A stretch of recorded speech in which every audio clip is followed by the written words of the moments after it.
Capítulo 8. Das acusações secretas. As acusações secretas são um abuso manifesto, mas consagrado e tornado necessário. Em vários governos, pela fraqueza de sua constituição. Tal uso torna os homens falsos e pérfidos. Aquele que suspeita um delator no seu concidadão vê nele logo um inimigo. Costumam, então, mascarar-se os próprios sentimentos, e o hábito de ocultá-los há. Outrem faz que cedo sejam dissimulados a si mesmo. Como os homens que chegaram a esse ponto funesto são dignos de piedade. Desorientados, sem guia e sem princípios estáveis, vagam ao acaso no vasto mar da incerteza, preocupados exclusivamente em escapar aos monstros que os ameaçam. Um futuro cheio de mil perigos envenena para eles os momentos presentes. Os prazeres duráveis da tranquilidade e da segurança lhes são desconhecidos. Se gozaram apressadamente e na confusão de alguns instantes de felicidade espalhados aqui e ali sobre o triste curso de sua desgraçada vida, bastarão para consolá-los de ter vivido?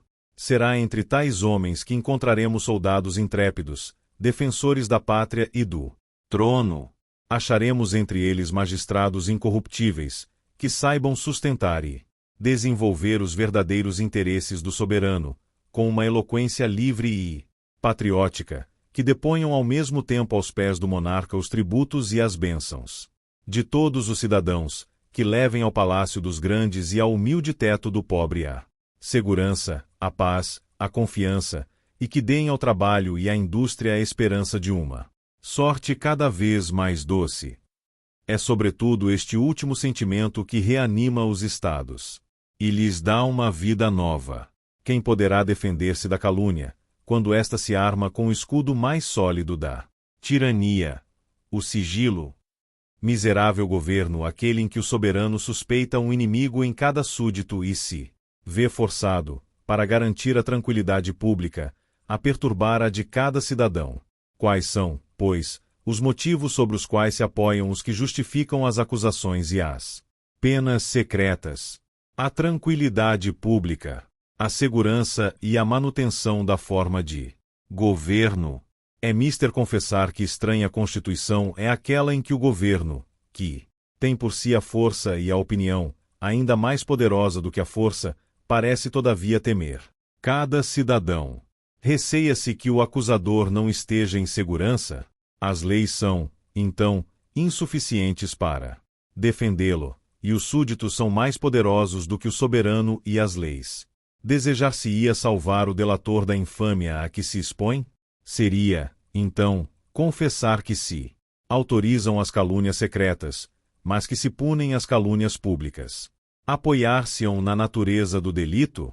Se o governo for bastante infeliz para considerar como crime certos atos indiferentes ou mesmo úteis ao público, terá razão. As acusações e os julgamentos, nesse caso, jamais seriam bastante secretos. Pode haver, porém, um delito, isto é, uma ofensa à sociedade, que não seja do interesse de todos punir publicamente. Respeito todos os governos, não falo de nenhum em particular e sei que há circunstâncias em que os abusos parecem de tal modo inerentes à constituição de um Estado, que não parece possível desarraigá-los sem destruir o corpo político. Mas, se eu tivesse de ditar novas leis em algum canto isolado do universo, minha mão trêmula se recusaria a autorizar as acusações secretas, julgaria ver toda a posteridade responsabilizar-me pelos males atrozes que elas acarretam. Já o disse Montesquieu, as acusações públicas são conformes ao espírito do governo republicano, no qual o zelo do bem geral deve ser a primeira paixão dos cidadãos. Nas monarquias, em que o amor da pátria é muito fraco, pela própria natureza do governo, é sábia a instituição de magistrados encarregados de acusar, em nome do público, os infratores das leis. Mas, todo governo, republicano ou monárquico, deve infligir ao caluniador a pena que o acusado sofreu, se ele for culpado.